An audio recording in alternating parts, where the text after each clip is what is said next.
നമസ്കാരം, തടൈ ന്യൂസിലേക്ക് സ്വാഗതം. AI സാങ്കേതിക വിദ്യകളെക്കുറിച്ച് പറയുമ്പോൾ കിമി, മിനിമാക്സ്, ക്വെൻ പോലെയുള്ള പേരുകൾ നിങ്ങളിൽ അധികം പേരും കേട്ടിട്ടുണ്ടാകില്ല. പകരം ChatGPT, ജെമിനി, ക്ലോഡ് തുടങ്ങിയ പേരുകളാകും സുപരിചിതം.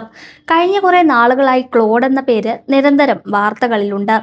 എന്നാൽ അധികമാരും ശ്രദ്ധിക്കാതെ പോയൊരു കാര്യം ഈ രംഗത്ത് സംഭവിക്കുന്നുണ്ട്.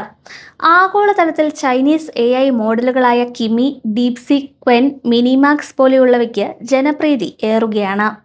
ഓപ്പൺ എഐയുടെയും ആന്ത്രോപിക്കിന്റെയും എല്ലാം ശക്തിയേറിയ AI മോഡലുകളിൽ പലതും ഉപയോഗിക്കണമെങ്കിൽ വൻ തുക തന്നെ ചിലവഴിക്കേണ്ടി വരും. വൻകിട കമ്പനികൾക്ക് പോലും അതൊരു അമിത ചെലവായി മാറുന്ന സ്ഥിതിയാണ് നിലവിലുള്ളത്.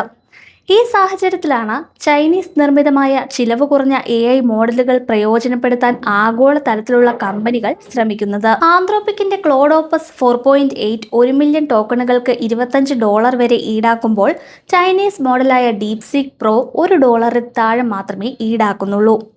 ഗുണനിലവാരത്തിൽ അമേരിക്കൻ മോഡലുകൾ മുന്നിലാണെങ്കിലും സാധാരണ ജോലികൾക്ക് മതിയായ പ്രകടനം ചൈനീസ് മോഡലുകൾ കാഴ്ചവെക്കുന്നുണ്ടെന്ന് വിദഗ്ധർ ചൂണ്ടിക്കാട്ടുന്നു.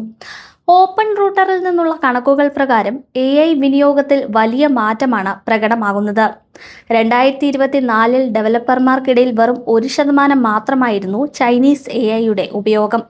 വിലക്കുറവുണ്ടെങ്കിലും വിശ്വാസ്യത, സ്വകാര്യത, ഡേറ്റ സുരക്ഷ എന്നിവയിൽ ചൈനീസ് മോഡലുകളെ അപേക്ഷിച്ച് നോക്കിയാൽ അമേരിക്കൻ മോഡലുകൾ തന്നെയാണ് മുൻതൂക്കം.